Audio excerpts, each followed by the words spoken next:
Good evening. I am Mayor Mark Northrup. This is the Hudsonville City Commission regular session dated October 14th, 2025.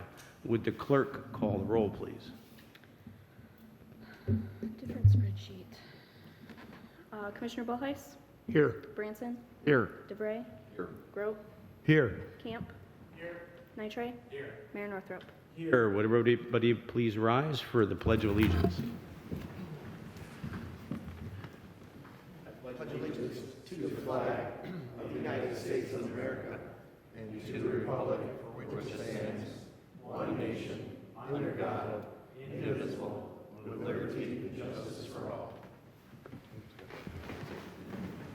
It was a little over a week ago. I was in a restaurant in France, in Normandy, and we were in a small restaurant, 25 of us with a tour group.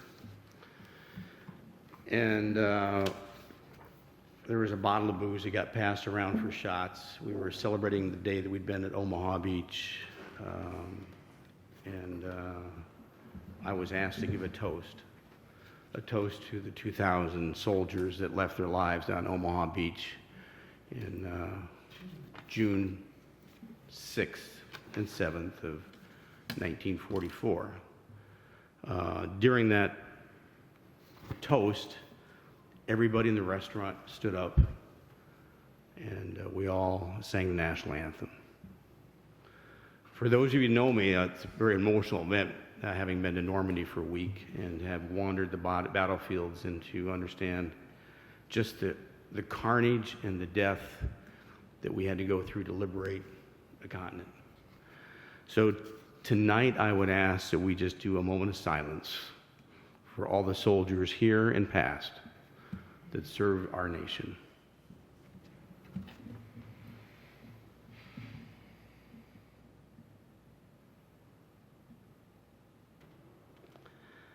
Thank you. Now is the time for public comments. If you're in the public would choose to address the commission, you may do so now.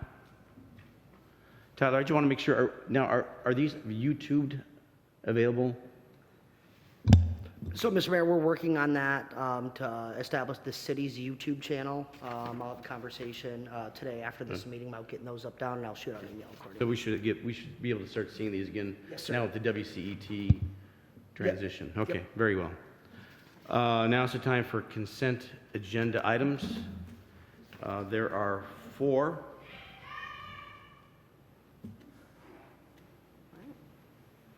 City Commission regular session minutes dated September 9th. Downtown Development Authority meeting minutes dated September 3rd. Terrace Square Advisory Board meeting minutes October 1st. And the accounts payable reviewed and approved between the meetings by the Finance Committee and the City Manager. Payment of the bills in the amount of $1,512,095.18, and the ACH distribution of $988,975.48. I'd like to thank the Finance Committee. I know a lot of us don't see that, but they see that the invoices every week, and Tobin and Larry both go through those invoices and routinely ask questions of the treasurer about bills that just they want to have answers to. So I know, Andrew, sometimes a little bit of extra work for you, but they do it not because they don't trust you, because they seek to understand. That's great. So those are the 4 consent agenda items. Are there any changes to any of those? Hearing none, all those in favor say aye. Aye. All those not in favor say no. Consent agenda items carry. Moving on to presentations, item number 2, the Emergency Management Department introductions. Dave, I believe you have a presentation for us. I've been looking forward to.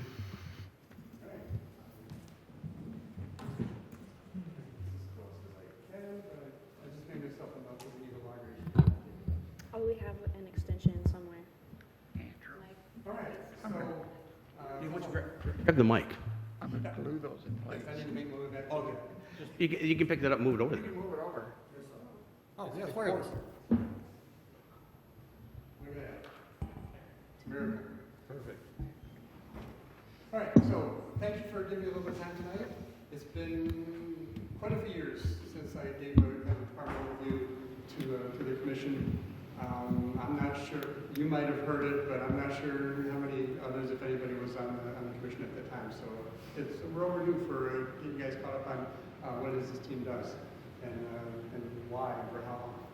So we'll start with what is the mission of our department. And this is one of the very few slides that I'll actually read the words on. So the mission of the Hudsonville Emergency Management is to help provide for the safety of the city's residents and visitors, right? It's not just the people that live here, but the people who come here, by doing a few things. Facilitating preparedness and mitigation for disasters and emergencies. All the stuff you don't see, right? That's the stuff we're doing behind the scenes, stuff we're doing in between events to help make sure that we're ready for something that comes up. Providing a communication and coordination hub for response and recovery. That's the EOC, right? With the radios and with the ability to coordinate resources down there. And then assisting frontline agencies with supporting resources and services. Right? That's where we go out and direct traffic, we provide communication services, things like that, helping the fire department, helping law enforcement, helping other agencies do those things. So those are the three key parts of our mission. That's why our department exists. Now, where do we start? This is where our department started. Right? April 3rd, 1956, 13 of the residents of Hudsonville lost their lives in the most powerful tornado on record in Michigan. Not the most deadly, because we're an agricultural area, a small town, but it's the most powerful F5 tornado. Coming out of that, it had a huge impact on the city. They said, hey, we need to do something, right? So September of that year, they created a police reserve unit. It was partially, that's a photo of it right there. It's partially deputies, partially civilian citizens under the umbrella of civil defense. And it had 15 people initially, and gave them some training on how to prepare for disaster and respond to a disaster. Over time, civil defense kind of morphed into, we got away from the civil defense thing sometime in the 70s, we stopped calling things civil defense so much, morphed into emergency services, and then about 20 years ago, I think, we renamed this department Emergency Management because it actually falls under the guidelines of the Michigan Public Act 390, the Emergency Management Act, and we basically fill the role that act describes. Now, as far as emergency management departments for cities, there are only 16 of them in the state of Michigan. We are one of those. And if you add townships, that adds another 5. So even if you include both cities and townships, we're one of 21 emergency management departments in the state at the municipal level. Every county has one. And you look at some universities and things like that have them. But as far as municipal departments, we're one of 16 in the state and the only one in Apple County. Georgetown Township used to have one. They disbanded that years ago. Zealand City used to have one. They absorbed that into fire and so on. They've been absorbed into other functions. But we have, I would argue, possibly one of the best DOCs in the county. And we have an EM department that other municipalities have. So, what do we do with all that? Right? We talked about those parts of our mission. A big part of our mission is preparedness. So looking at these pictures, the big one in the middle, of course, is our EOC. That's where we've got the radio communication, the computer networking, the maps, the resources, the ability to get a bunch of people together, all the stuff you need when you're running a larger incident. We can do it from there. There are a number of radios in there to facilitate communication with various agencies, both other departments in the city and county agencies, and we can communicate with amateur radio storm spotters. We can communicate with the National Weather Service. That's why you see the picture on the left, the tower. That's why it's got about 20 antennas on it, and most of those antennas support what's going on in the EOC. But in addition to having the physical space, look on the right there. We've got the Support Emergency Operations Plan. That's a document that we maintain. We created it several years ago. We have a regular update schedule in lockstep with the county. That document basically tells us what we do by position in an emergency, in a large-scale incident where we've got the EOC opened up. So if we have a major thing we're rolling down in the EOC, I pull a page out of that document, I hand it to our city clerk. It tells her a checklist of what to do. I pull a page out of that document, there's one for you, Mr. Mayor. There's a checklist of what we need to do. Tyler, there's one for the city manager, and so on, right, for all of our department heads and all of our people that are gonna be gathered in the EOC. So don't have to worry about, do I remember what I need to do? It's right there, it's a checklist form. That's why we maintain that document. And it supports the county's documents, so they both work together. There's no conflict, no variation between how they do things and how we do things. Of course, our tornado sirens are something much more visible than support EOP. You see those out there. We've got 4 of them in the city. Those are the city's tornado sirens. We maintain them. We do hire preventive maintenance inspections to be done on them, get the service done as needed. And as you guys know, they are activated most months of the year on the first Friday as a test. 2 of those tests are done from here for our sirens. One with our primary system, which is one of the computers in the picture there, and one from our backup system, which is a little black box that's in the picture there. But with all that prepared, all the stuff we're going to prepare, we also have to kind of work on it, right? Make sure it works. So down the lower right, you see us doing an exercise. That photo's several years old, probably because I got bad at taking photos. I forget to bring the camera on. That was an exercise that we did, simulating a hazmat train derailment next to the fairgrounds during Fair Week, right? So our perfect storm. And got all the various organizations and agencies involved in the room and just walked through what would happen. Learned a lot, but also got a lot of encouragement because a lot of things went right. And we do the exercise, so that we think, yeah, it went right in this room, it'll probably go fairly right when we're out in the field. Right? Lastly, this slide's taken longer than I expected, so I apologize, I'm probably going to run over on time. The bottom there, storm ready. All the stuff that we have here, plus a few other things, the ability to get weather alerts by more than one pathway, the ability to contact the community more than one way, the ability to have multiple communication paths within the department. All that contributes to us getting a storm ready certification from the National Weather Service. We've had that certification for over 15 years. Fun fact, Safety Night was started to help get that certification. They said, you got to have a public outreach event. I said, okay, let's get the fire trucks out, let's get the police cars out, right? And that got us our first storm ready certification. We are one of 3 municipalities in West Michigan that's storm ready certified, and I believe, if I remember, we're the only one in Ottawa County. The county's not even storm ready certified. Now, places like Grand Valley, and Grand Valley State is storm ready certified. Institutions will do that, but we're one of the few municipalities that does that. So all that preparedness also includes training. Now, I'm not going to go through all of these because that'll make this take even longer. We've got just 10 things up here that we routinely get trained on. Some of them very regularly. Traffic direction is offered every year. It's required every other year for the team. First aid CPR, we keep our CPR certificates up to date. We don't do that because we're first responders. Well, one exception, you're an MFR, right? So one MFR certified person on the team.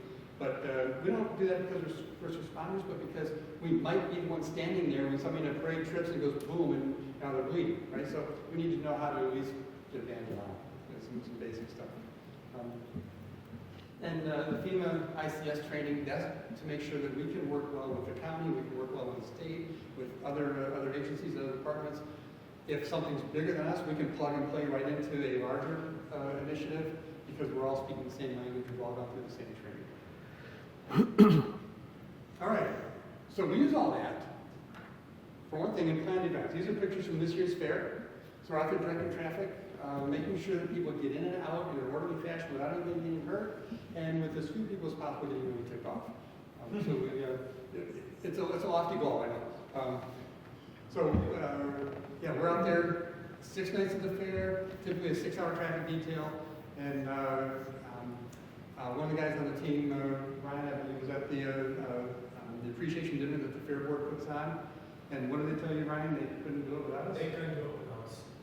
Yeah. And they tried once. One Friday night, they tried to direct traffic instead of having us out there. We're generally done by 11:30. They were out till 2 a.m. So the next morning, I got a call for a second one and said, we'll just have every day from now on. So yeah, the fair board really appreciates what this team does out there. Oh, and also, I don't need to back up this up here. Notice that we're not all standing in a nice sunny day. As things go late at night, We make sure we're very reflective and very visible. As you can see with JJ standing out there in the road in the dark. Yeah, your mother would be so proud. All right, so we also do unplanned incidents. Those generally take one of three forms, right? On the left, it's a down power line. Tree comes down, takes the lines down, or high wind, breaks a pole off, or something like that, or ice brings a line down. That needs to be protected until it's secured, or consumers say, yeah, that's cold, you don't have to worry about it. So we'll get out there and we'll be out there all night if we need to. We've got a rotational system that we work out, so nobody has to spend the entire night with the power line. We can do a rotation of the staff, 2 or 3 hours at a time. And not always in good weather, as you see. That was a nice chilly night. But we'll stay out there until we know that power line can be left alone. Well, we called out for fires if there's a larger structured fire, and the chief would like some perimeter established. What I often tell people, if I'm a firefighter, say, no, I'm not a firefighter. I can't fight fires, but I can give them a safe place to do so. Right? That's our role. Close roads as necessary. Sometimes it's as simple as, this case, the fire of one of my favorite fine dining establishments, where what we had to protect was a hose. There was a pressurized line going from the hydrant across the road to the scene. If somebody drives over that, bad things happen. So sometimes it's as simple as doing that. Make sure nobody drives over the hose that these guys are using. And then the bottom, we'll get called out if there's a traffic accident. It's going to take a long time. In that case, there was a major accident up on the highway west of here. The highway needed to be closed. So the fire department was up on the highway sending people down the ramp. We were down here making sure nobody went up the ramp to get on the highway. And you can see we're standing there stopping traffic at a green light because we have to get priority to the ramp. Right? Get the ramp empty and help let 32nd Avenue hold for a bit. Now we don't stand in the road and do that anymore because I got my favorite key and I can open up the traffic lights. So that was an improvement that we made where now instead of 5 people standing in the road, we have 1 person standing off the side of the road, just switching the light, so the traffic light stops people instead of us standing out there at a green light saying stop. Much safer for the team. So those are the things that get us out of the road and let us do our jobs from the side. So we do all this interacting with a handful of different agencies. First and foremost, Hudsonville Fire Department. We work more closely with Hudsonville Fire than any agency probably, and I feel that we're most intertwined with them. So again, as I mentioned, helping out with structure fires and things like that, giving them a safe place to operate. We also work with Ottawa County Emergency Management. We get our training through them. We provide a little bit of training back for their volunteers and just get best practices and the ability to learn from other organizations and get that county umbrella that helps us when it's time to escalate things up to a broader incident. Go to the county goes to the state, and so on. Work with Ottawa County Sheriff's Office, helping again, at a traffic accident, helping them to get their officers back on the road. We can close the road so they can keep moving. But also, we get some of our training from deputies in the Sheriff's Office. For example, this Thursday, we will have situational awareness training that will be taught by one of their sergeants. So we work with the Sheriff's Office a lot that way to make sure we're in sync with what they would like us to be doing. The state police, we work with much less, but still a little bit. When we have a county exercise and I'm sitting in the county EOC running that operation, the Region 6 coordinator from the state police is generally sitting right next to me and working with us and helping to make sure that we're in line with what state expectations are. And we get guidelines from them that come down to the local level. Then of course the National Weather Service. We not only get our storm spotter training from them, but if there is a severe weather event, a major one coming into Hudsonville, you can bet that one of us on the command staff, whoever's in charge, is on the phone with a meteorologist at the NWS, talking directly to a meteorologist to find out what's going to happen right here. Right? And they will tell us, okay, for Hudsonville, here's your outlook, here's what kind of time it happens. That helps us a lot. So doing all that, how much time do we spend doing it? Look at the last 3 years. You see the planned events kind of bounces around a little bit, but it doesn't swing a whole lot.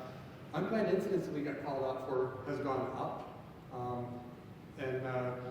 I don't know exactly why. I haven't been able to come up with any reason other than maybe there's just more incidents. And the fire chief probably has more insight into that than I do. Our total staff hours has gone up significantly. Right? We're up over 700 hours last year, plus another 108 hours that the staff volunteered elsewhere just to be able to help out. Now, I've said all that. I want you to meet the people that actually do this stuff. Because you all know me. You see me every month. You might not know that I've been in the department since, that would be since July of 2004. Moved into a deputy director role in, would be April 2005, and then moved into director role in April 2008. But yeah, you guys know me. What I'd like to do is let the people who really do the heavy lifting. A great team of people, great people on the team, and why don't you guys stand up and let them introduce themselves. Kick us off, David. I think most of you know me too, John Lawrence. I'm the deputy director. I joined the department June 2008. Dave somehow recruited me into all of this. So been with the city since then and appointed deputy director beginning of 2009. Once under Dave became the director. I'm Ryan Common. I've been with the department since January 2010, and I've been in the assistant director since July of 24. I'm Joe Hott, and I've been with the city of Hudsonville. I started in April 1 of 2002. Involved with the Skyward and amateur radio. Hi, my name is Jake Anderson. Been with the department since November of 2014. Been through a few various roles, but the main focus is managing computer systems in this space. Josh Johnson. I started in February of 2018, and I came in through safety. Cool. Lee Aikema, joined the department in July of 2020. Bill King, been here for 3 years, and my specialty is emergency communications. My name is Paul Smith, and I've been here since August 2024. And Ms. Sarah Dickens, I've been here since January this year. Now you've got the best. So,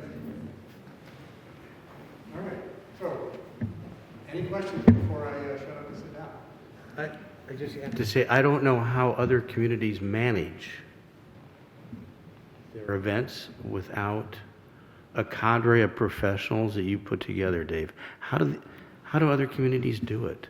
Not well, I think. And you know, I think the irony of it, it's kind of seamless. People don't realize it. It's like a lot of things we do. They just kind of take it for granted. But there are those of us up here that know it doesn't work unless you have committed professionals that are loyal and want to do right for the community. And I'm just delighted. I'm privileged to know that we have you and your team here. I mean, what you bring to the community is just profound. It really is. And we've all been touched by it. I mean, all the parades I've been in all the years. I don't know how they could happen without you.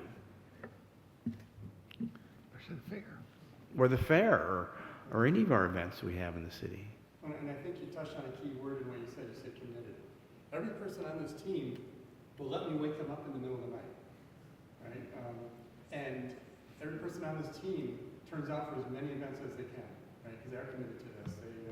They're here because they want to be here, and they want to help them all make a difference in their community. Anybody have anything they want to add to that, or? I just know that we all feel like we've been personally touched by your team and what you bring.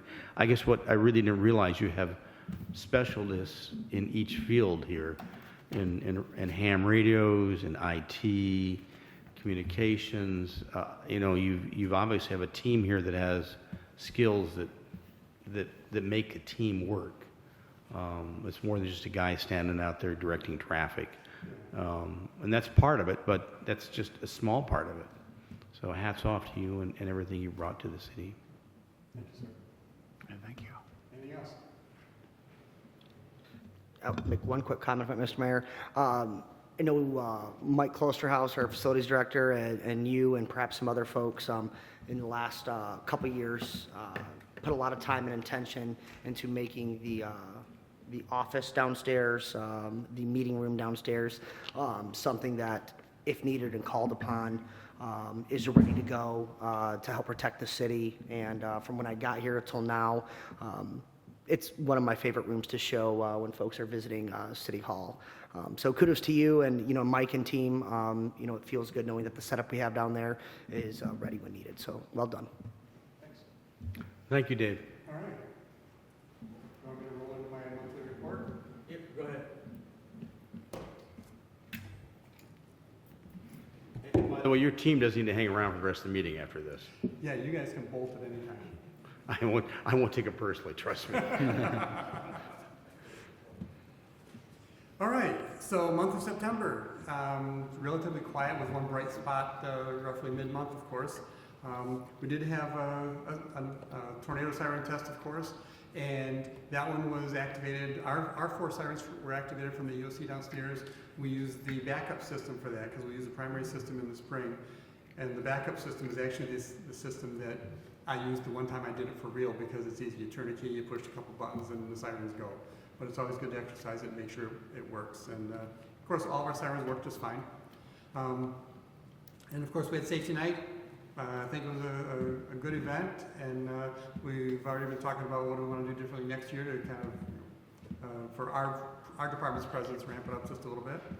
And I want to also call it the cell phone tower project. We've been working with Wireless Edge, especially Bill has been working with me, working with them to get kind of the dimensions of the tower and where do our antennas go and how do we do this so it's all going to work.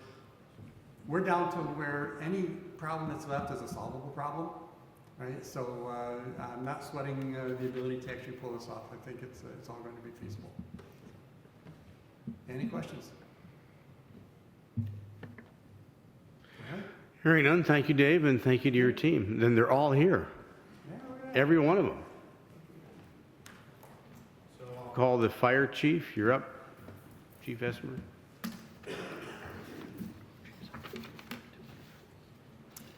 Good evening. Report for the month of September. We responded to 58 calls for service, so it was another busy month. And now we are at 558. We were at the end of the month there, 558 year to date. Couple calls of note. We were at Newell assisting Georgetown on a structure fire. And then we also responded to the accident 48th and Byron Road, Frisian Township. Our role there was to land arrowhead for that crash. You can kind of see the things that we were involved in September. It was another busy month as well. We did a football game, we did a kickoff for Toys for Tots, we did safety night, and the exciting thing was we actually went down and saw our new fire truck. So the chassis is done. What color is that? Truck? What color is that truck? It's Ohio State red and gray. They're proven colors to ensure safety and visibility. Well done. He paid you to say that, right? You asked. And then, so the guys are excited. We went down with a crew of like 5 of us and just kind of went through and we call it a inspection, but we picked out a few things that we wanted to change, just little things on the chassis. We'll do that again a couple more times before it's done. It won't go into production now until probably first of the year, and it'll be ready sometime second quarter of 26. So we'll have it next summer? I'm sorry? Next summer we'll have it? I would think next summer, yeah. It would be nice if it was July, August timeframe. It would be nice. We originally had thought April to get down to the FDIC convention in Indianapolis. I don't think that's going to happen. I think that's going to be a little aggressive on the schedule, so we'll look for fall, summer to fall. We'll be ready for it when it shows up. And then number 6 there, you can see that we were once again successful on another grant. And this one was kind of exciting for us to hear, to get that email. This is another FEMA grant. It's through the AFG grant program. It is to purchase new turnout gear. So that is coats and pants, boots and helmets and gloves for all the firefighters. We've been trying to work it in 1 or 2 per year. We budget for 1. And then we've been successful in the Michigan DNR grant to get buy 1, get 1. So we've been using that the past couple of years. But this will accelerate that very quickly. So we will be able to get everybody updated. Our helmets are out of date now. Even though they're not worn out, they are dated out. So it's time to update that again. So this will get us over that finish line. So talking to a couple of sales reps, the $75,000 will be sufficient to get all 18 firefighters fully outfitted. So, What do you do with the old gear? so there's a couple of things we can do. There are departments that will take it. The stuff that's newer, so it's not over that threshold where NFPA doesn't allow it, they'll take that. Some of it just has to be destroyed. It's just, if it's not good here, it's not good there. So they don't want to take the chance with it either. So it'll be a little bit here and a little bit there. There's a couple pieces that we may keep for backup if it's still within the time frame where we can utilize it, just in case somebody gets a hole in one of theirs or a burn or saturated with oil or fuel. Then while we get it clean, they can still have gear. So we'll probably keep a few key pieces. Any questions?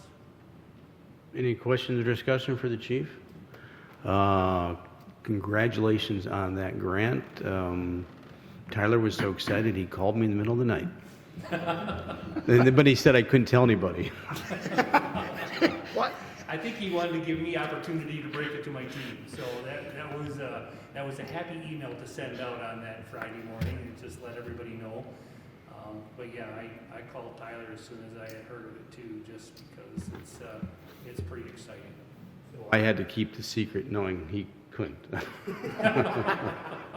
asked. he asked me if he could let you know, and I said, yeah, absolutely. Well, excellent work, chief. Any other discussion for the chief? Thank you. Keep up the good work. Sheriff's Department, do we want to bring that slide up? I know Tobin is doing a little bit of research here to determine whether or not our volume of calls is different from last year. I know you're going to be looking into some of those details there. We have some concerns about. It's more just for information. There's More, not a concern. not a per se. concern, more just No, just where do we stand from previous years, yeah. And I would think it would be going up because just the volume of the traffic. Although we do know that the lane change on 32nd has mitigated a lot of the calls we used to once have. Anything to add to that, Tyler?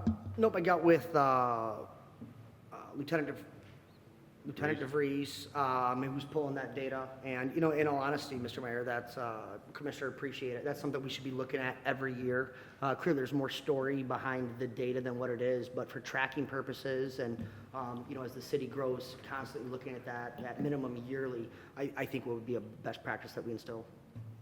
It's a very important relationship for the city, and so it's due diligence to just keep track of it, not take it for granted. Now since we're renegotiating our contract with the county for our law enforcement. Moving on to item number 4, City Treasurer's Report. Finance Director, you're up. Yeah, good evening, everyone. You have my report. So you can see the expenses are a little higher this year compared to last year just because of the close to $500,000 that we transferred for the fire truck. So we transferred that already. So Is that the last payment? no, we'll pay another, but it's already in that fire truck fund. Okay. So this was just the general fund portion of the fire truck that we paid for initially. And then our revenues are exceeding last year, so that's also good news. And for the investment report, we made just over $41,000 in interest last month. So still doing well. Not as good as last year, but you know, still kicking it. So it's going well for that. And then that report, yeah, is the same as last month. So we'll stay the same until January. Any questions from anyone that I might answer? Any discussion? Hearing none, thank you. Moving on to item number 5, Economic Development Tracker. I did think I saw Jacob, you are here. Good evening. I probably look different than the last time you saw me, Mr. Mayor. I did promise when I first started here I'll look different, so I'm at least holding true to that. So kind of continuing off that, looking at the grant tracker, obviously as Chief just shared, the fire department's $75,000 grant was approved. The other update that you'll see, and I apologize the size for everyone in the crowd, hopefully the color coding that I started adding to denied, approved, or end process will kind of give a slightly better idea of where things are at with that. So the only other updates we have are the MD&R grants. We just closed our window October 1st to resubmit our grants. So we are expecting to get hopefully 15 to 25 more points on both of those applications after we sat down with our MD&R representatives, talked with them, worked through what are the opportunities that we have to improve our scores. So excited for that. December is when we'll hear back. I would love to say December 1 at 8 a.m. Could be December 31st at 11 p.m. So we'll see. But stay tuned for more information on that. How do you improve your scores? So that's a terrific question. So for us, the opportunity to improve our scores came on the sustainability elements of things.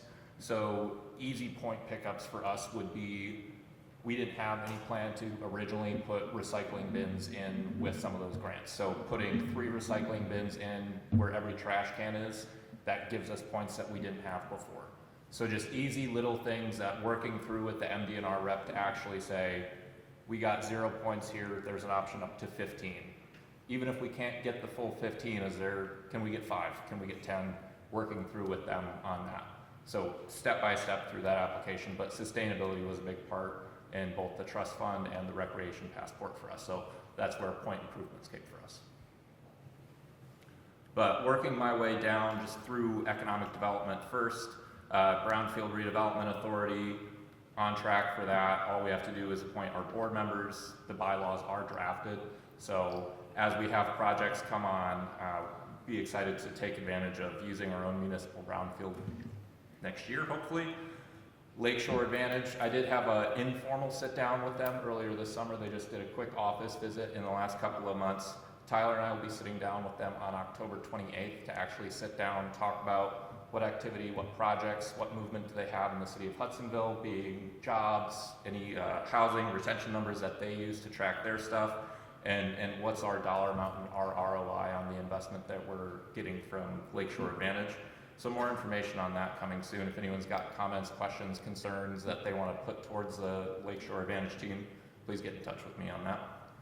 And then the last thing that kind of transitions between economic development and downtown development is the restaurant space at Terrace Square. I've been diligently working on that and very excited to have Lindsay Hicks back in the office, returning from maternity leave, to be my teammate on that.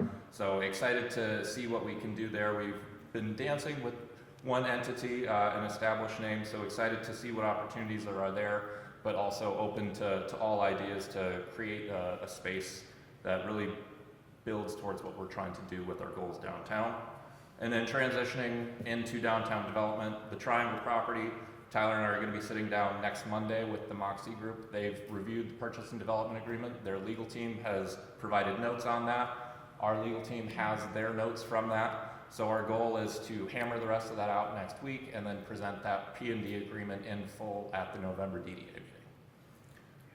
Michigan Main Street, I believe I had talked about this last time on one of my last quarterly updates. So still working on submitting that scoring, but as part of our engagement in that, Tyler and I and some of the other city staff that are working with some of these programs at the MEDC and at the state thought it was very important to get some of the staffers in here to actually talk about the program, talk about where Hudsonville's at and what assistance is going to be available to us.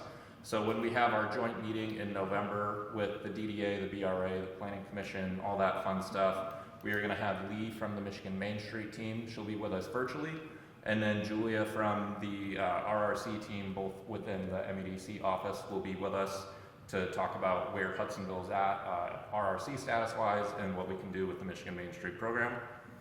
And then the last thing on downtown development, met a couple of weeks ago with some property owners from the old B2 building, so Mel Trotter, the dollar store, and then the building on the other side that Joel Keekstra owns as well. So renegotiating a parking lot maintenance agreement that ended last year.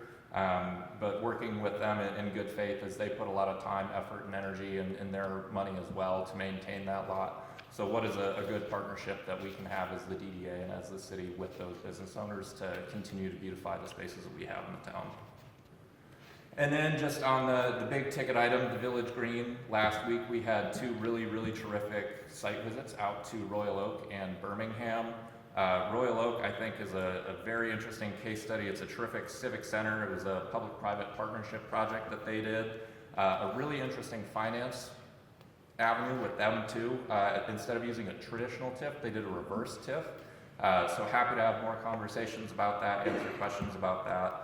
And then separately, Tyler and I have had a series of internal meetings, both one-on-one, just between ourselves as we kind of build this timeline going forward.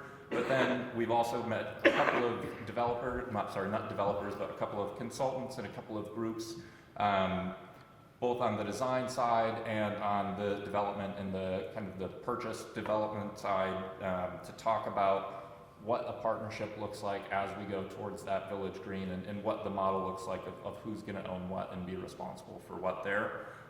So that's all big picture updates. I've got a few things in the queue if you're curious to see where I'll be at over the next few weeks, events, different things like that, but happy to open it up to questions. I got a few. Lakeshore Advantage is a very powerful group in Ottawa County. I think Dave was very involved in Lakeshore Advantage when you were at ODC. So if you have questions on how they work and operate, Dave's a good source there. But we pay to be a member of Lakeshore Advantage. Yep. Quite frankly, and I told them last year, a little disappointed because I didn't think they'd given us much attention. And when I looked at their successes in the other communities, we didn't even get on the list. So I made it pretty clear when they came in to brief that I would appreciate we got a little more attention from Lakeshore Advantage for our business activity in our community. Because we do pay to be a member. We don't want to be a forgotten piece of the county. We're kind of out here in the corner. So don't be afraid to remind them that I put that in there. I've been on the other side of their table, so I understand. They're good. They're good people, but sometimes the squeaky wheel does get a little more grease. The Triangle property, do you see that as a brownfield opportunity then too? Yes. And I don't know what kind of mitigation we're looking at for some of that property there for that soils. Yes. But I do. I did. Some potential phase one. Did we locate the because we did. I think there were bore samplings done. Mm-hmm. Did we locate those? We do have those. Yes. We do. So you do know what's there. Okay. Yes. That will be part of that discussion of who covers what, or working through. There's grant dollars available through the county. And that will be good when we have our own brownfield, our own bar. The big parking lot, I don't know. I don't think that's on anybody's CIP because that's a big piece of parking lot that needs to get. Yes, yeah. So a little bit more on that parking lot agreement specifically. It is for extreme maintenance. So essentially anything that is over and above what those business owners are taking care of, if there's a major downed tree or a dead juniper would be a recent example. Anything that is outside of the regular maintenance that those businesses provide is what we're negotiating as part of that. Not upkeep and everything else, but just extreme maintenance. That parking lot's going to need to be redone sometime in the next 5 or 10 years. I don't know where we are with the money for that, but that's a big one. We need the money. So I'm sure you'll get us a grant, right? That's the goal. And then last, we had a mayor's conference in Portage in their senior center. Yeah. I would strongly encourage, I talked to Tyler about this, to take a visit to there and take a look at not just the physical building, but to talk to, what's his name, Pat McGinnis, who's a solid city manager, friend of a lot of us here. They had some really bold ideas for the financing. Okay. And it'd be worth looking at how they finance and put that all together and see what we could copy there for Village Green. Appreciate the update. Any questions for Jacob, it's nice to hear from you. I think we're doing this once a quarter for us. Yes, yeah, and I'm actually, next Tuesday is a year for me at the city, so excited about that. So I think that's just kind of the cadence that we had started. So this is technically my last quarterly update of the year, unless you'd like to hear from me before the end of the year. No, I think this is excellent. It's nice to hear from you and get a little update because this is information we need as city commissioners. Absolutely. Thanks, Tyler. Thank you. Thank you.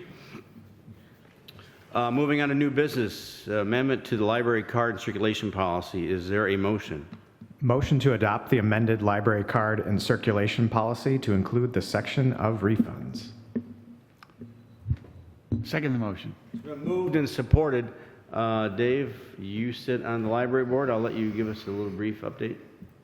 This section, it comes into play when a patron has lost an item and the library has replaced it, and then they find it at that point in time. And so, once again, our library staff are just amazing people and are very kind to residents who aren't always the kindest to our materials. But this just allows for some funds to go back to the patrons in that instance. It's pretty vanilla here, but it's the right thing to do. Any questions for Dave on this motion? Do I need a roll call on this? All those in favor say aye. Aye. All those opposed say no. Motion carries. Thank you, Dave. Keep up the good work there. Item number 7, replace City Hall sewer lift pumps. Is there a motion? I'll make a motion to authorize Vanderkolk Plumbing to replace the City Hall sewer lift pumps at the cost of $21,900. Support. Moved and supported. I called Mike the other day and said, hey, listen, if it's that important, don't wait. And he said it can wait until there's a commission meeting, but because yours limits $20,000 for purchasing. So, but on an emergency basis, we were going to move faster. But you, We are all set as far as that goes. where's this pump? It is down in the basement, kind of next to the elevator, downstairs, more or less. It's in the hallway going back to the fire training room. And the sewer goes out to the street at just below ground level. So everything from the basement goes into a lift station, and then it is pumped up to a height where it can gravity flow out to the street. So this lift station handles everything, all the water and wastewater from the basement, everything down there. The pumps are original to the building, so 1995. We've been regular maintenance on them, but they have performed very well and they have got to the end of their life. So it is time to put in some new pumps, just to make sure that we don't have that emergency. So the pumps aren't failing, but they're just at the end of their life. They're not failing as of yet, but no. But they are past their life expectancy now, so. It's the prudent thing to do. I believe so. The engineer here on the commission. This is residential plumbing. I don't deal with this much. Any other questions? Do I need a roll call here, clerk? Yes. Call the roll, please. Commissioner Grote, Yes. DeVray. Yes. Bullheis. Yes. Branson. Yes. Camp. Yes. Nitre. Yes. Mayor Northrop. Yes, move the sewer, please. Move it. Thank you. Thank you, Mike. Moving on to item number 8, consolidation defined benefits division under MERS. Is there a motion? Make a motion to acknowledge the consolidation of the city's defined benefit division under Municipal Employees Retirement System, MERS, merging Division 02, 10, and 11 into Division 01, effective November 1, 2025, to allow for improved administrative efficiency and more effective actuarial evaluations. Second. Was this driven out of our MML meeting? Yes. Because I asked a question? Yes. And we're all eligible? Well, two different things here. Yep, you should have received an email, I believe, last week with regards to the 457 plan. But as part of this, too, the conversation kind of evolved into where we can make things a little bit easier on MERS and offer us more flexibility for future mandated contributions towards the closed-out defined benefit plans. The necessity of the money based on the agreements with previous employees is still intact, but the way that we have to fund it and go about it with various protections, kind of thinking this buys in bulk, where we're not necessarily getting it cheaper in this case, but it provides more flexibility of funds that we are mandated to have in the account. I have a question. These different categories that are merged, they're at different benefit levels, are they not? Yeah. So that if you merge them all together, to me, that blurs the benefit amounts. Great question, Commissioner. I will answer and then turn it over to Andrew. Although I was in the meeting and I did understand some of the words that they were saying there. So that will be tracked. Think of it like a pooled account with multiple different funds where the money's assigned. But what it is, it allows us to pull that money in one. But the rules, regulations, the amount of money that's already been defined will be set with those. Andrew, did I miss anything? Yeah, that's correct. Since all the planes are closed, they remain at what they're already getting. So if any of these planes were active and we wanted to consolidate, then we would have to give the highest benefit to everybody in those plans. But since they were all closed out already, then everybody just stays status quo. And really the big thing is for the actuary is because we have a couple of groups that are down to 1 or 2 people, and you don't have averages that actuaries like. And so with that, they have to go to the worst possible case scenario. So we might be overfunding to be funded. So this just allows us to broaden our pool for the actuary, so that way then they can have a more accurate representation of what we actually need to be fully funded. Thank you. Any other questions? Is this costing us any money? No, it's actually possible to save money. There's no guarantee of saving money, but with the better actuary evaluations, we could possibly have to not pay as much to be fully funded. So it's a possibility, but nothing guaranteed. Like, it's at this point purely administrative. It makes it a lot easier on the actuaries and makes it easier on us. We write 1 payment versus 4. So, I mean, it helps MERS probably a little bit more than us right now, but it also will benefit us in the long term too. And add on that, one thing it does in terms of cash flow, any money that's put into the account that is unused will come back to the city once the final individuals are participating in the plan are no longer drawing from the plan. And so while we'll get all that money back, this will help us from having to overfund to hit the necessary requirements. So in terms of cash flow, even though we would get all that money back at the end of the day, we may not have to put as much in because we're consolidating into one pool. Very well. Any other questions for Andrew? Roll call, please. Commissioner Branson? Yes. Rote? Yes. Bullheis? Yes. DeVray? Yes. Camp? Yes. Nitre? Yes. Mayor Northrop? Yes. Moving on to item number 9, the RRC joint meeting. Is there a motion? I'll make a motion for a joint meeting of the Planning Commission, DDA, and the City Commission for November 18 at 6 p.m. to fulfill the RRC annual meeting requirement. Support. It's been moved and supported. I might like to remind everybody who was here. You were Larry and Dan. We were the first community in Ottawa County to be RRC certified, and that was a big deal. This makes us eligible for grants and puts us in a different category. So one of the requirements out of that was that we have to have a joint meeting with the DDA and the Planning Commission and the City Commission once a year, and it gives us additional eligibility for certain grants. Is that correct, Jacob? And it has been beneficial. So hats off to the staff to make this happen. Are there any questions on what this vote is about? It's going to be November 18th. Can I do a voice? All those in favor of this motion say aye. Aye. All those opposed say no. Motion carries. Thank you.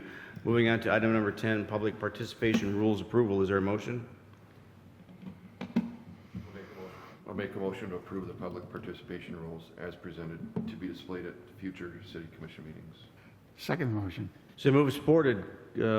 Clerk, do you want to give us just a quick update? You and I talked about this earlier today. It's kind of window dressing. Yeah, There had been an issue at another board meeting that staff member wanted to know if there was a broad overall city policy for public comment. There is something in your rules for you guys so you understand it, but this just makes it public facing so we can display it at all our boards for anybody who wants to comment. And that would be the library board, the planning commission, every board, EDDA, so it applies across all meetings for the city. Yep. Any discussion? Hearing none, all those in favor say aye. Aye. All those opposed say no. Motion carries. Before I ask for the city manager's report, I see my good friend Joe Bush out there. Joe, I was out walking the dog today looking at Buttermilk Creek, and I'm thinking it's awfully low, and Joe Bush must be really bored because there's no flooding in the county right now. I wish I could say that. You're not bored? More calls with no water, the groundwater issue, than I would of flooding. At least flooding, you can get away with getting the water away. When you don't have water, it's a matter of infrastructure, deepening the wells, and people not having drinking water. So it's a bigger issue than flooding. At least flooding, you know what you got. When you don't know what's under the ground, and the groundwater issue is a problem. But you're right. Mayor, thank you for giving me a few minutes.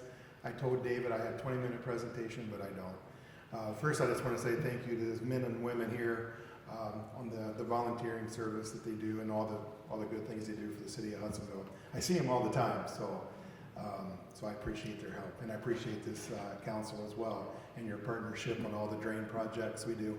But we almost got that project done by Arrow that we walked a couple years ago, and I think it was snowing out in the winter, and there were several of you were out there. So we're almost done with that project. We've been doing a lot of maintenance in the Buttermilk Creek. That's always More explanation on that for those that weren't there that day on the arrows. Are you talking about how cold it was, or are you talking about? Well, what we were looking at, what was the outcome? It was abandoned drain that needed. Yes, there was an orphan drain that kind of the city took over. When I say city, I did, but the city petitioned to have a project there. Coming out of the MDOT right away, there was a lot of structure damage that over the years just kind of failed. So we fixed all the infrastructure in that big pond area that goes the city street. I'm drawing a blank. That's not Highland Drive. That's Hudson Trails. Yes. That's that road that goes into that pond. So doesn't all the community businesses. They all participate in that pond. All the water goes in there, and there was some that was failing. So now, did you assess all the upstream? We did. And then we decided to fix the structure. We worked with MDOT because there was water coming off the MDOT right away, so we worked with MDOT on an agreement with there. And then the other one is fixing some of the storm sewer, not in the road. It was out of the road, so everything in the road right away was good. It was just outside of the road right away, had some failing storm sewer. So, and we're almost finished with the work in the pond. So that's what we did on that project. That's the one you guys walked with me. Yeah. We've done quite a few projects in the city, so just so you know, I thought I better show up tonight, say hi, making my rounds to all the 17 townships and the 6 cities and the village, because I got the whole county. But I appreciate our partnership and all the drain work that we do, and then all the other developments that you guys do. We tried to help you with those situations as well. The Buttermilk Creek situation, with moving the house, and that was kind of an issue. But working with your team has been great, and your engineer, Dan's, he's amazing to work with. So, and then working with Tyler, being a big Buckeye fan he is, OH. IO. I mean, I have to go there, Mark. Sorry, but he didn't pay me either. I think he paid the fire chief, but he had to leave. I'm just kidding. I see his shirt. So I'm open to any questions. Again, I appreciate giving me a few minutes. If there's anything you want me to chat with, any questions? Again, I appreciate our. Oh, I just got done with the Rush Creek cleanup. We did that last weekend. We had a great number of volunteers. It's on the county's website. I see they posted pictures today of our cleanup. We started down by McDonald's in Georgetown Township, McDonald's on 12th Avenue, and then we went south and north of that quite a ways, about a mile each way. But we had a great turnout. a lot of volunteers, a lot of trash we cleaned out of Rush Creek, so that was a great turnout. That was my second one this year. Had a spring one, had a fall one, drain cleanup. All paid for by sponsorships, so there was no tax dollars at all involved. Oh, that's great. It was great. It was a great turnout. Joe, do you know? Is the county Is the county planning water quality forum again? Are you helping with that? Is I'm that putting that together as we speak with ODC, the Conservation District, and a few other partners. Last year, you know, we had at the Pinnacle Center, we had about 350 people there. My goal is to get 500 people. I raised all the money in the last few years for that, so it's been no tax dollars. Last year, I had to raise 20 grand to put it on, and we did with all sponsorships. And this year, I'm looking at 25,000. Shouldn't be a problem raising it. I'm hoping to get 500 people. We might have outgrown the Pinnacle Center, but we'll see. If not, we'll have it at the Holland Civic Center. But I'm hoping to have that in March, April of 26. Not sure what day yet, but we plan on having it. There's been a lot of requests. It's a great event. It really is. It's wonderful. Yeah.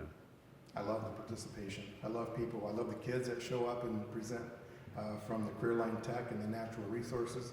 You know, I want more people to be involved and get educated on not just water quantity or flooding issues, that primarily that's what I look at, right? But it's the water quantity. As I've been traveling, I just came back from a conference in Denver a couple weeks ago on the National Groundwater Conference. We are blessed in Michigan with water because you go out west, west of the Mississippi, Colorado, Arizona, Texas, Wyoming, the Dakotas, water rights out there is a whole different animal than what we have. So we're pretty fortunate and blessed to have the water we do. So my job is to protect it as much as we can and collect it when we can, because right now we're in a drought, but that'll probably change. It'll be in a cycle. We'll probably get some water, but we're busy all the time, and we're always here to serve you folks and serve all you constituents in the city of Hudsonville, and we love it. Anything else for Joe? Just over the years, appreciate the partnership we've had with you, Joe, and the professionalism out of your whole department. You've been a key component to the success of this city, and know that we greatly appreciate your professionalism. Well, you know, it takes a partnership to be the best, and so we're all the best, because Ottawa County is a great place to live. So it's just not me, it's like you said, I got great staff, and it's great partnerships like your city council and your staff, so it's just not about me. Very good. But we appreciate it. Thanks for the kind words. Thank you, Joe. Thank you. Moving on to, before I get to you, let's just go down the line. Tobin, you got anything? Thanks for the setup, but no, I don't. I have nothing additional. Really enjoyed safety night and onto the emergency services team. I was curious, did any of you get to help out with the SWAT truck that needed to be jumped at the end of the night? We just watched. Just watched. Perfect. Thank you again for all you do. I'll just piggyback on that. My 3-year-old and 1-year-old loved safety night. Appreciate everything you guys do. Counselor? Other than it's nice to see you all tonight. Larry? I'd echo it was a great safety night. And secondly, I appreciate everybody's efforts to try to use the mics properly.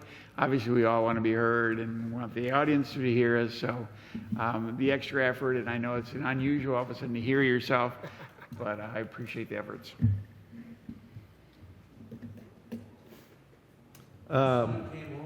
My son came home, so 6 months serving overseas in Djibouti.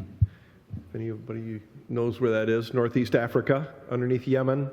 So he's, gosh, I don't know what all his training is, but he would fit in with all y'all because he's firefighter and EMT trained and everything else, which I told him when he's done with the National Guard, Hudsonville might be a nice place for him to land, but we'll see if that actually happens. Maybe we can browbeat him into it, but great to have him home again, and his wife and 2 youngins are really glad to have hubby and dad home. Good. So Good. We've been there, haven't we, Andrew? Yes, sir. No. All set. Just so you're aware, there is the possibility that our swear-in date will have to move from the November meeting to the December meeting. It's going through the legislature right now, but when I hear more, I'll let you know. It's a bill that passed the House and is now in the Senate, that would move the elected officials' swear-in date from whatever it is, because it's various for different places, to the first Monday after the general election, which for 99% of the state is December. And the election is November I don't know the date off the top of my first head. Tuesday. isn't it? 4. Yeah. Before I turn it over to the city manager, finance committee tomorrow morning at 7:30. Bright and early. Newsletter feedback. I just want to say to Tyler and the whole hall of staff, I received numerous feedback comments on the quality of the newsletter that you put out this summer. Summer or was it fall? Is the summer one? Fall. It was the fall one. But it was really well written and had really good information, and a lot of people really took notice. So thank you for that. Urban Heyday, once again, a home run to you and your team and your staff. And on that note, you're up. Thank you, Mr. Mayor. And I appreciate the comments on the newsletter. We've really been focused on upping the content, the quality of the content, and we do a lot of good things in the city, on behalf of the residents, some better than others, but communicating that's really important. So really appreciate the feedback. Just kind of want to echo one of the mayor's comments. Joe, you and your team at the Water Resources Department with the county, unsung heroes. A lot of what you guys do is behind the scenes, but the value as it pertains to quality of life, unless you know, you don't know, but really appreciate the efforts, and I really appreciate your communication with me and our team. You're an invaluable resource, Joe, so really appreciate you. As far as some updates go, staff and I are currently working on an MOU/agreement with the ODC with regards to the Hudsonville Nature Center and their establishment of a facility here. We mentioned and appreciate the approval of the RRC meeting. This is a mandated meeting. After having attended them myself, I really wanted to beef these up and make the content not only in line with the RRC recommendations, but make it a little bit more fun and entertaining and relating to where we're going as a city. So as part of that training, we will have pizza and refreshments for attendees. Staff's done a great job lining up some good speakers with some good information. So really looking forward to a good event there. Jacob talked about the 2 grants. Really proud of those 2 and the efforts that we put in. We met formally with the MEDC and informally several times. And it's good for us, but unfortunate for a lot of communities that once the preliminary scores are received, they are not updated. It's simply just resubmitted, and we're chasing every point available that's out there. And there was a few chip shots, but nonetheless, we still had to do some behind-the-scenes diligence on that. So hopefully, we can bring some good news to you all in December.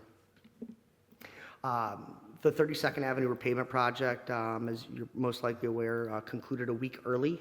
I know the schools were very happy about that, and I really appreciate the Grand Valley Metro Council, help in receiving just shy of $250,000 in road funding to make that project a reality. A lot of logistics there. It's a main artery of the city, but really appreciate everyone stepping up. I had a meeting with Andrea Rabin, our HR director today, building out the Performance Pro software as it relates to our evaluations, and then adding on goals and a meeting tracker. Evaluations come one time a year, but the goals that we set and the growth of our staff and our team is really important. And this tool will be a huge asset for us to use moving forward. And selfishly, it will save me a ton of time in the evaluation process of our department heads. But this will be a big win, and really looking forward to the build out and using this, not just for evaluations, but again, the setting goals and really growing our team. I continue to work with Ottawa County Chairman John Teeples and city staff, as well as the Locati Group, with regards to the development needs as it pertains to landings at Rush Creek, an 84-unit modern development behind signatures on property that has been blighted, for lack of a better term, for just a little over the last 25 years. we are looking forward to bringing the housing and the unique housing to the area. One-bedroom townhouses with an attached two-stall garage. We talk about working professionals and ensuring that our businesses that are booming in the region, that the folks have adequate, good, and affordable workforce housing for them. So continue to work with Chairman Teeples and Mayor. Appreciate your help and working on this, and we look forward to a good development. Some good news. The city has been chosen to be featured in Business View Magazine's American Economic Resiliency Best of 2025 edition. It's the Michigan issue. It's a focus on growth and resiliency in U.S. cities. This started during COVID-19 and has been maintained since popularity. It'll be, I believe, a 6 to 8 page write-up. Jacob and Lindsay will be coordinating interviews with various elected officials, city staff. It's a magazine? Yep, I'll send you a link to one of the copies, but I was contacted about a month ago, and unlike the previous opportunity that the city was, was brought to us, which was an honor with the ICMA, there is no charge to us. They want to feature us, and they sought out the community. And I think it's a testament to the leadership in the city commission and the efforts of our staff, but we'll take positive PR we can get it, but it'll be an exciting piece to talk about all the things that we've done. So as we develop more in that, Jacob and Lindsay will be in touch with myself. There'll be some logistics, but please keep an eye out for an email relating to that. I want to give a shout out to Andrew and Ashley in the finance department in helping implement the city's transition to the BSNA cloud. Not only working with BSNA, but assisting staff, including myself, to help navigate the new platform. It's a pretty big undertaking, but really appreciate their efforts.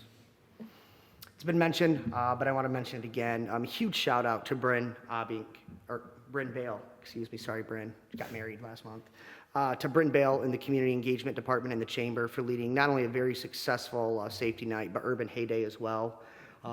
Community Engagement Director Lindsay Hicks has been, we got her back last week on Monday. Welcome back, Lindsay, but she's been out 3 weeks on maternity leave, and so Bryn really, led the way and took a lead here. And I think that's a testament to not only her, but how organized and well thought the department is. I want to appreciate Chief and Mike and teams for helping out as well as the EOC. Between the two events, couldn't do without you guys, and the feedback's great.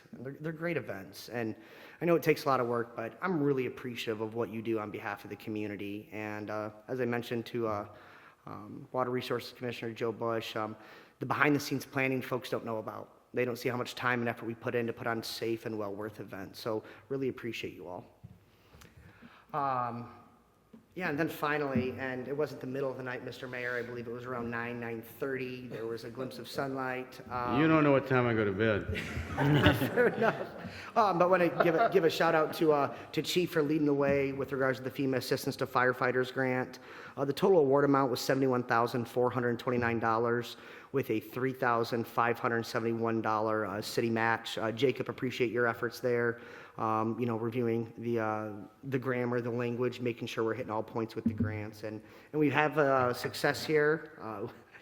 We don't know how we sustain it, but let's knock on wood, but really appreciative to everyone's efforts. So with that, Mr. Mayor, that'll conclude my manager's report. If there's any questions, I could take those at this time. Very well. Last chance for anybody. Is there a motion to adjourn?